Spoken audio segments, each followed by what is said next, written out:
Buenas tardes. Pues sí, me ha tocado un mix que vamos a ver cómo sale adelante. Primero quiero dar las gracias a los organizadores del curso por haberme brindado la oportunidad de estar esta tarde con ustedes. Y bueno, vamos a ver cómo salimos de este mix. Bien, la recidiva o la recurrencia del cáncer de próstata es un tema muy interesante, cada vez tenemos más, y hay tres premisas que tenemos que tener presentes. Uno, que aproximadamente entre el 30 y el 60% de los pacientes con un tratamiento radical por cáncer de próstata van a tener una recurrencia de su enfermedad. Segundo, la mortalidad competitiva por otras causas en estos pacientes es mucho mayor que la mortalidad cáncer específica. Y tercero, los tratamientos que tenemos de rescate tienen una efectividad limitada en torno al 50%. Teniendo en cuenta estas tres premisas, podemos deducir que muchos pacientes van a vivir mucho tiempo, algunos pacientes van a hacer varias recidivas y otros pacientes no van a necesitar tratamiento de rescate por comorbilidades o por baja expectativa de vida. Bueno, voy a ver si sé cómo funciona esto.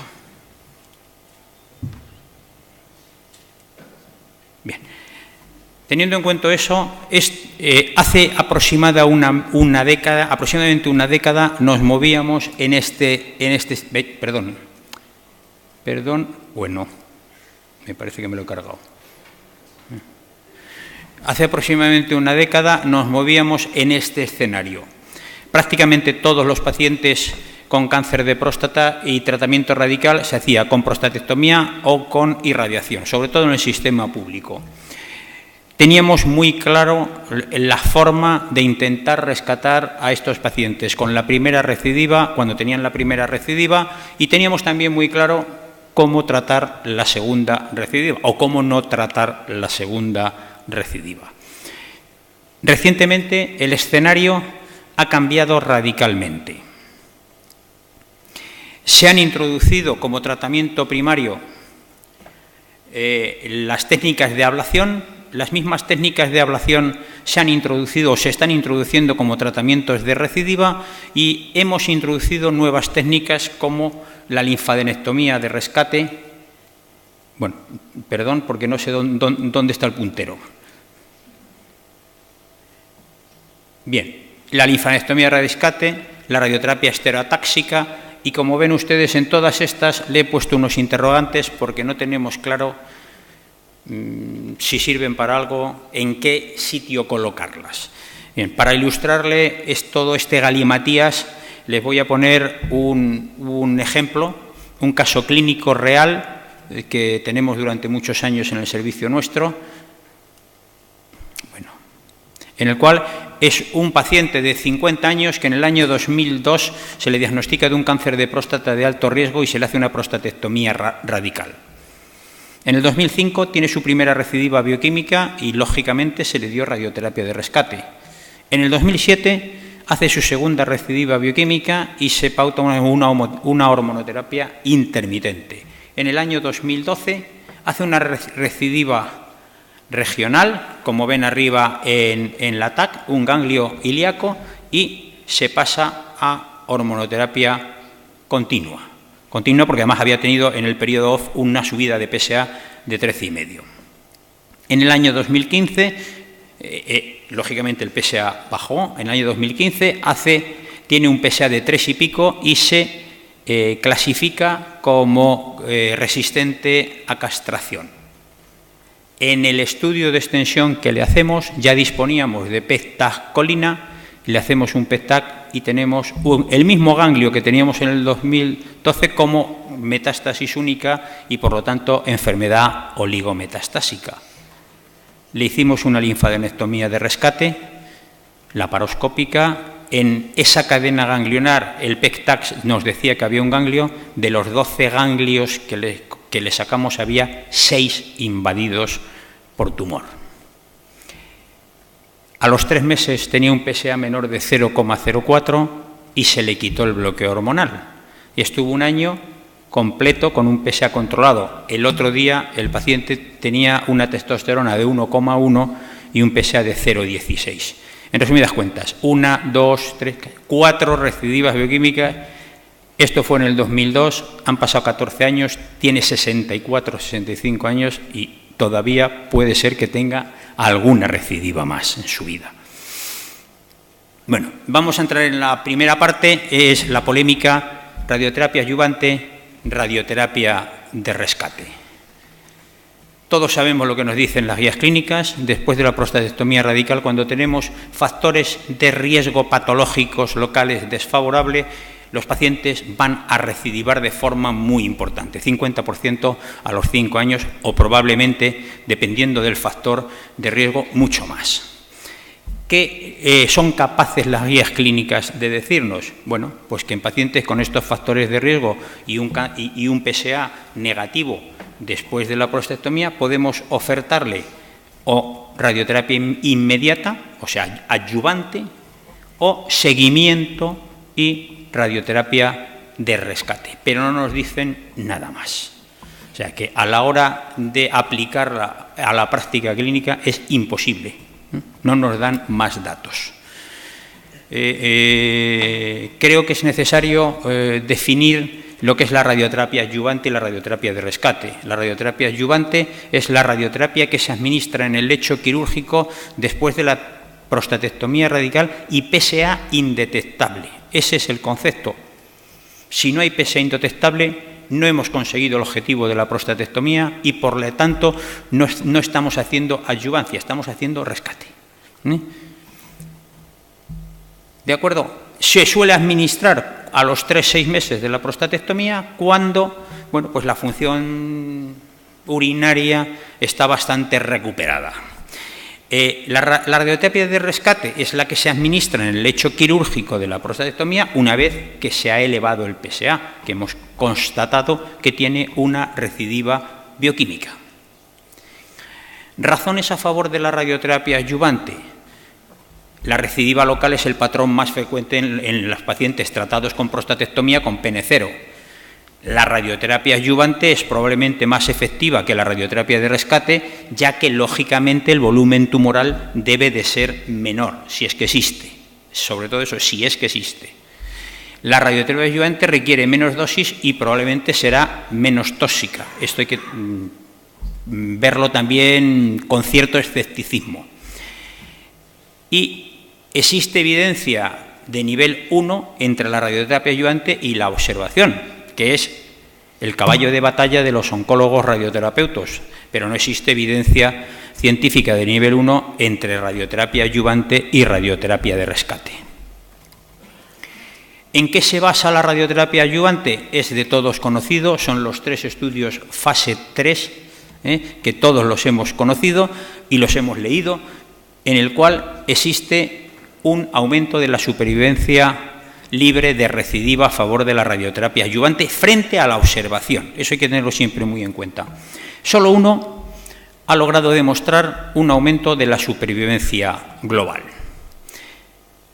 Estadísticamente está muy bien hecho, tienen unas P muy bonitas, un hazard ratio también, pero ¿cuál es la verdadera relevancia clínica? Estas son las 3 curvas de Kaplan-Meier de los estudios.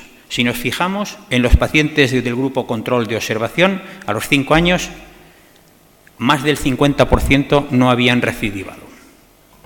Con lo cual, quiere decir que la relevancia clínica es que si tratamos con radioterapia adyuvante a 100 pacientes, solamente se van a beneficiar entre el 16 y el 21,4 pacientes. Vamos a dejarlo en el 20%. ¿Qué quiere decir? Que vamos a sobretratar a un 80% de los pacientes. La radioterapia, las complicaciones las hemos sufrido todos y las seguiremos sufriendo, no está exenta de complicaciones. La radioterapia adyuvante, sobre todo en el estudio de Thompson, lo que llama la atención es que se duplica la estenosis de uretra y se duplica la incontinencia urinaria, o sea que para un beneficio del 20% podemos hacer muchísimo daño.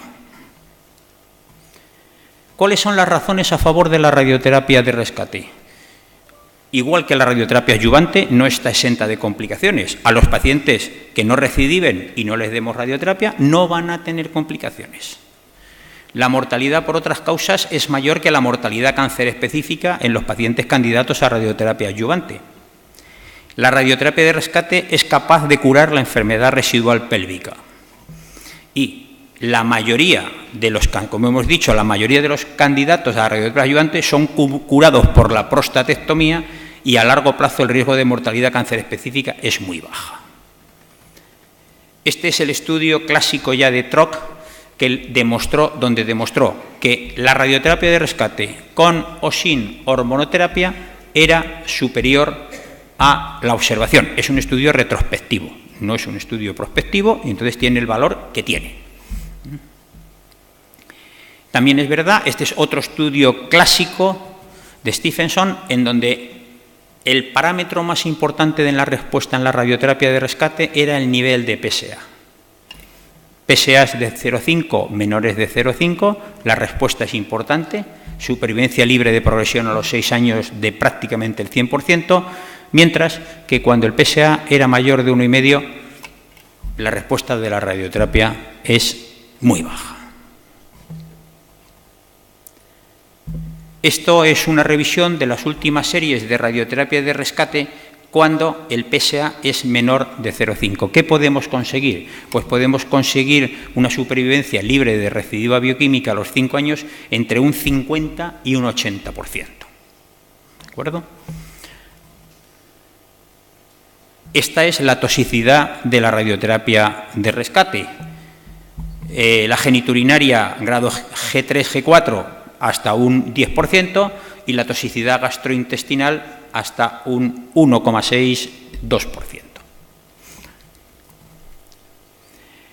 Cualquier tipo de radioterapia va a inducir la aparición de tumores en órganos, sobre todo pélvicos, sobre todo vejiga y recto. En este estudio poblacional del SER, en el que compararon más de 50.000 casos con radioterapia y más de 70.000 con prostatectomía, se vio que la radioterapia producía o aumentaba el riesgo del 6%, y que ese aumento de riesgo estaba en relación con el tiempo de supervivencia del paciente. Si su supervivencia era mayor a 5 años, aumentaba el 15%. Si era mayor de 10 años, 34%. Entonces, cada vez estamos operando pacientes más jóvenes con cáncer de próstata. El riesgo de producir tumores inducidos con la radioterapia es cada vez mayor. No tenemos ningún estudio prospectivo como tienen los radioterapeutas de qué es mejor la radioterapia adyuvante o de rescate. Este estudio de Briganti, publicado en el año 2012, que es un estudio casos control, se diseñó para evaluar la supervivencia libre recidiva en pacientes PT3, PN0 con márgenes o no positivos con 2 ramas, o sea, no 2 ramas porque no es fase 3.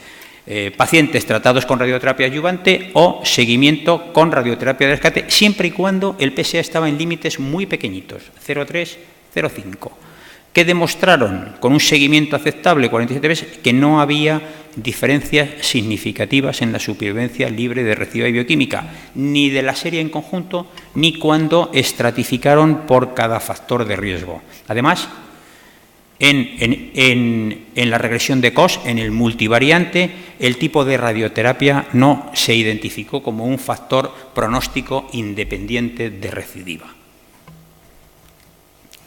Este otro estudio, que se va a publicar recientemente, es un estudio multiinstitucional, 510 pacientes, exactamente igual. Es retrospectivo, no hay prospectivos, ya lo he dicho. Tienen un grupo 1 a los cuales dan radioterapia adyuvante, que es el 48%, y un grupo 2 a los que tienen en observación, que es el 52%. De ese grupo 2 en observación, solo recidiva el 55% y solo le dan radioterapia al 55%. Como ven, en la tabla de la derecha no hay diferencias significativas en la aparición de metástasis, ni en la supervivencia libre de metástasis a 8 años, ni en la supervivencia global. Y en el estudio multivariante con regresión de Koch solamente identificaron como factores pronósticos independientes de recidiva, de aparición de metástasis y de supervivencia global, el estadio, la invasión de las vesículas seminales y el score de Gleason igual a 8 o mayor. En cambio, los márgenes quirúrgicos positivos y la radioterapia de rescate no se identificó como un factor pronóstico de recidiva. ¿A qué conclusión llegan? Bueno, pues llegan a que la radioterapia de rescate en caso de recidiva no compromete el control de la enfermedad y, sobre todo, reduce el sobretratamiento y las complicaciones de la radioterapia de forma importante. Este otro estudio intenta relacionar el efecto de la radioterapia adyuvante en la calidad de vida, comparando una serie de pacientes que les han hecho prostatectomía radical con otra serie de pacientes que les han hecho prostatectomía radical más radioterapia. Adyuvante, de rescate. Entonces, los pacientes que son tratados con radioterapia de rescate tienen más síntomas urinarios, más incontinencia, peor función eréctil y peor satisfacción sexual. Y además, en este estudio han relacionado que cuanto más cerca está la radioterapia de la prostatectomía radical, los síntomas, la calidad de vida y todo eso es peor. Como la radioterapia adyuvante hay que darle en un periodo de tiempo entre 3 y 6 meses y la radioterapia de rescate es probable que tardemos 1 año, 2, 3 o 4 en darla, la radioterapia adyuvante disminuye la calidad de vida de los pacientes con respecto a la radioterapia de rescate. Les he dicho que no tenemos no tenemos resultados de estudios fase 3. Ahora mismo hay realizándose 4 estudios. Quizás el estudio más ambicioso por el número de pacientes y sobre todo por los objetivos sea el estudio de Radicals, ¿no? Tenemos un brazo en el que solamente comparan radioterapia adyuvante y radioterapia de rescate y otros brazos donde meten la hormonoterapia en distintas pautas. El objetivo principal del Radical radioterapia es la supervivencia libre de metástasis y el objetivo principal de los demás es la supervivencia cáncer específica. ¿Cuándo vamos a tener en los estudios resultados? ¿Algún resultado? Pues probablemente el que dé resultados antes sea el estudio TROC y por lo que yo he leído hasta dentro de 5 o 6 años no vamos a tener ningún dato. Y espero que yo no sé si ya lo veré o no, pero espero que cuando lleguen estos datos no nos pase lo mismo que con los estudios aleatorizados que nos pasó con el estudio europeo y americano sobre si hacer diagnóstico precoz o no. Bien, mientras tanto, mientras que tengamos estos datos, todos los días tenemos que decidir en nuestras consultas qué hacemos con estos pacientes. ¿Les damos radioterapia adyuvante o no? ¿Cómo lo hacemos? El grupo de Briganti publicó en el año 2013 un nomograma para el que quiera utilizarlo en consulta y lo sepa utilizar, que lo use. Pero yo el problema que veo aquí, como ven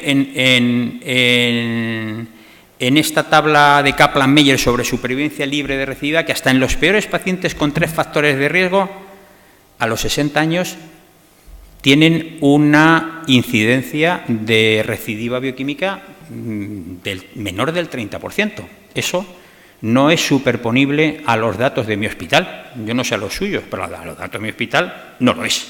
Entonces, a mí esto no me vale.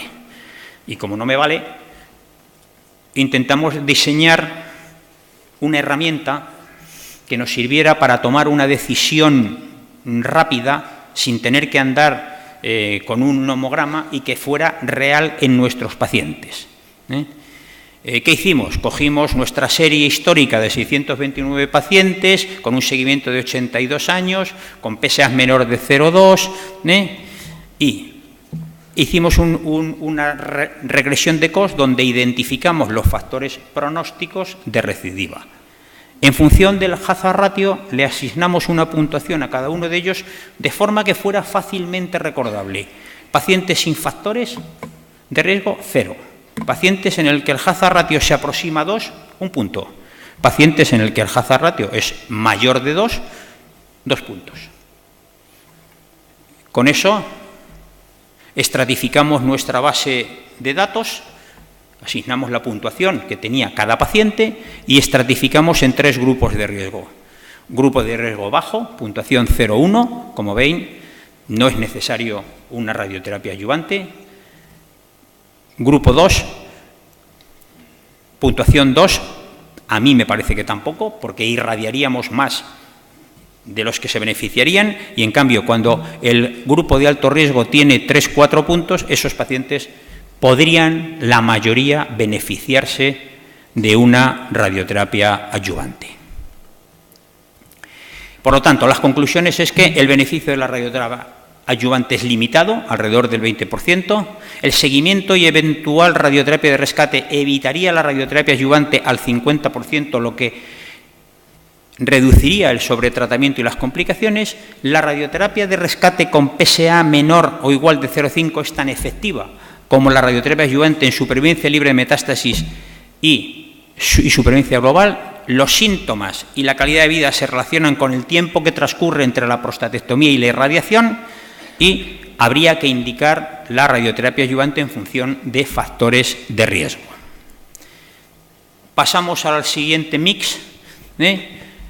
Recidiva prostatectomía. ¿Perdón? Este será rápido. En el programa me habéis dado 25 minutos. Esto es así. Bien, habrá una serie de pacientes que no cumplan los requisitos para darle radioterapia, porque por defecto en el seguimiento el PSA es de 1,5, 2,5, tiene masa palpable. Hay poca experiencia, hay gente que ha intentado hacer crioterapia, otra crioterapia con distintos sistemas, o HIFU. Son pocos estudios, pocos pacientes, no podemos sacar ninguna conclusión, solamente que les quede que es posible hacerlo. Hay que seleccionar a los pacientes. El siguiente, tratamiento de rescate después de radioterapia. Se me ha asignado crioterapia y HIFU, pero yo como urólogo y como quirúrgico que me gusta la prostatectomía no puedo dejar de poner una diapositiva de prostatectomía radical, ya que esto es el estándar. Este es un estudio que merece la pena leerlo, está publicado en el año 2012, es una revisión sistemática con la metodología PRISMA sobre 40 artículos. Dividen en 2 periodos, vemos que no solo hemos mejorado la selección de los pacientes, sino que probablemente lo hemos empeorado, aunque eso no modifica la supervivencia a cáncer específica, y a nivel de las complicaciones lo único que hemos logrado es disminuir la lesión rectal, probablemente por 2 razones. Uno, porque las técnicas de radioterapia han evolucionado y son menos lesivas, y 2, porque nosotros hemos aprendido a hacer mejor las prostatectomías. ¿Cuál es la utilidad de la crioterapia después de tratamiento radical con radioterapia? Hay unas contraindicaciones absolutas: rectitis severa, PSA mayor de 20, anastomosis colorectal y relativas, afectación de vesículas, próstatas grandes. Y sobre todo a la hora de analizar los estudios es difícil llegar a una conclusión, porque por lo menos hay 4 criterios para decir si recidivan o no, aunque en las últimas publicaciones el criterio FENIS es el que se sigue más.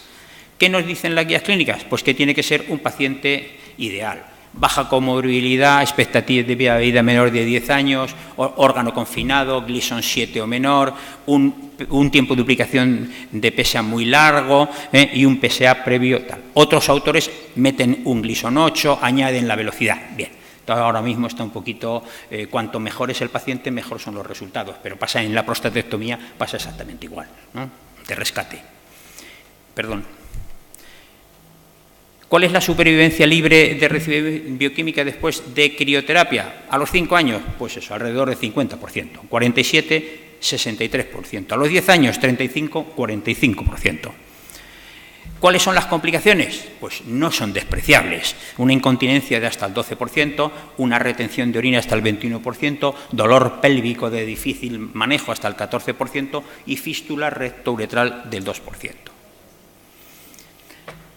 En vista de esto, hay algunos autores que han intentado disminuir estas complicaciones haciendo crioterapia focal, más que focal unilateral o unilobar, ¿no? Entonces, no le voy a explicar cuáles son los requisitos, pero la selección tiene que ser muy rigurosa, ahí están, y, bien, a pesar de solo tratar una hemiglándula, la supervivencia libre de recidiva bioquímica no ha salido muy desfavorable y las complicaciones han disminuido, obviamente.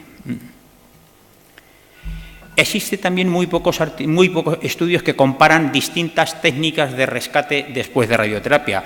En este comparan prostatectomía y crioterapia, y llegan a la conclusión de que la prostatectomía es superior a la crioterapia, pero este estudio tiene un sesgo estadístico muy importante.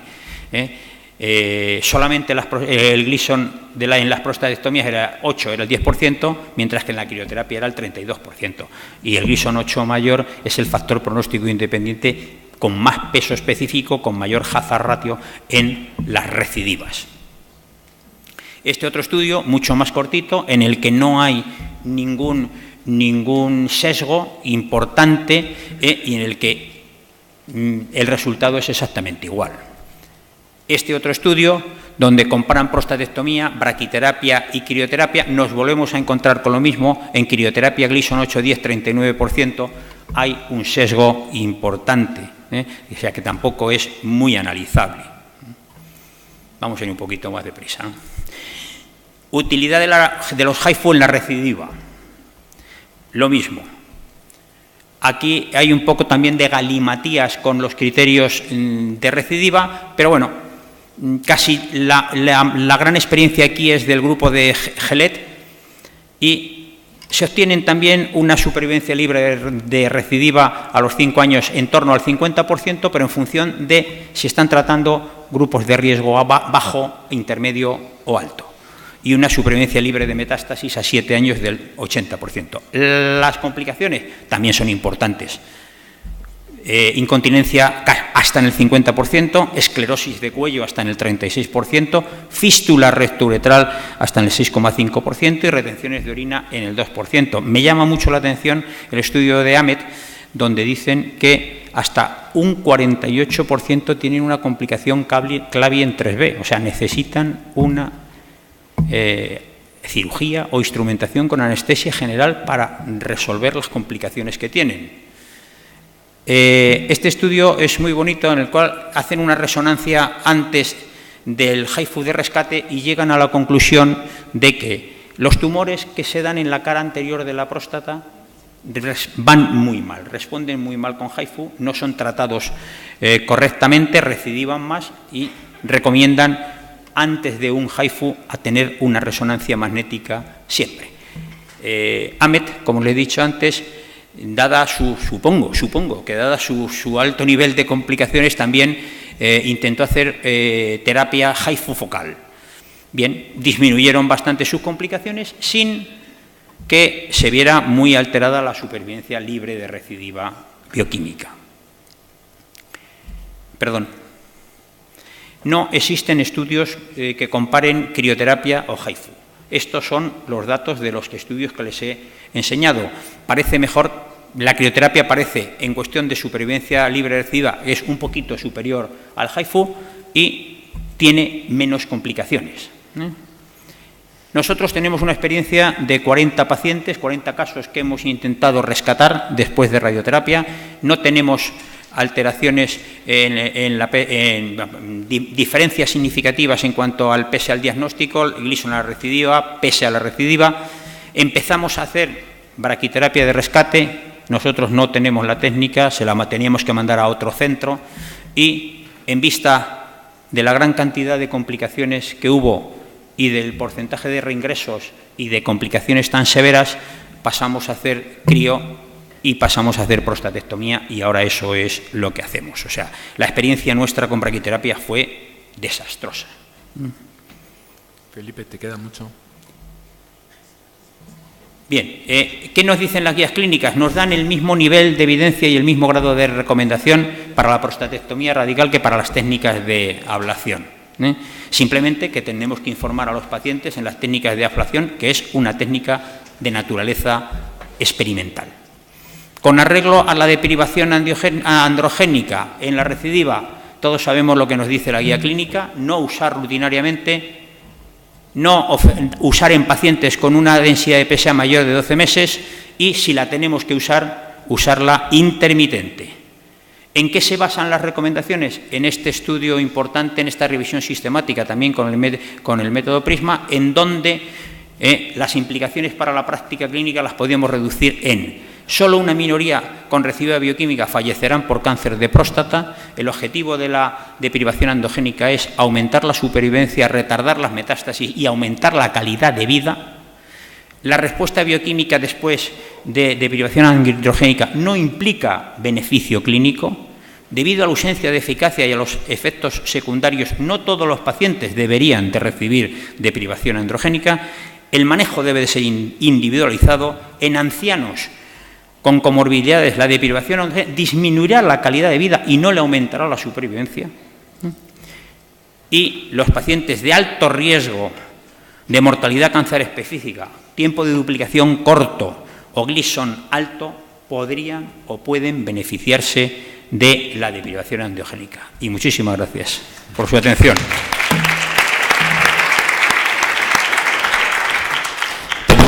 Teniendo en cuenta la extensión del tema a tratar, tampoco ha estado tan mal, ¿eh? Te has ajustado razonablemente, pero acumulamos un retraso grande. Creo que has dejado bastante claras las ideas principales. HIFU, crío, tu experiencia personal la has dejado aquí clara, y era la pregunta que yo quería hacerlo. Con crioterapia después de radioterapia, ¿cuál ha sido la experiencia en cuanto a complicaciones y a evolución?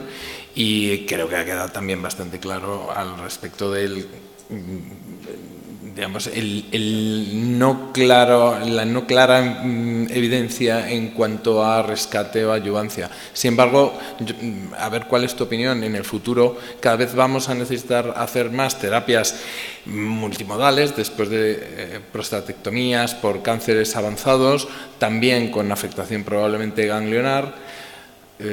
¿Cuál es tu opinión acerca de los campos de irradiación de la radioterapia, tanto ayudante como de rescate? Los ensayos no son heterogéneos, los pacientes en los que están incluidos. Es que no te oigo bien, no te entiendo bien. Me refiero a los campos de irradiación de la radioterapia, ayudante o de radioterapia. Incluir la radiación de cadenas pélvicas. ¿Cuál es tu opinión al respecto de esto? Me preguntas qué es mejor, si hacer solo una radiación de próstata o una radiación de pelvis. Pues mira, yo no soy oncólogo radioterapeuta, pero probablemente lo mejor que tenemos que hacer es estadificar muy bien a los pacientes. En los pacientes con alto riesgo que vamos a operar, hacerles una resonancia multiparamétrica siempre, que nos va a dar no solo esta elastificación local, sino más datos sobre los ganglios. Hacer linfadenectomías en todos esos pacientes, cosa que no se cumple en ningún sitio del mundo, lo más amplias que podamos, y con eso nos podremos evitar muchas radioterapias, que yo creo que, dadas las complicaciones que tienen, las tenemos que intentar evitar siempre.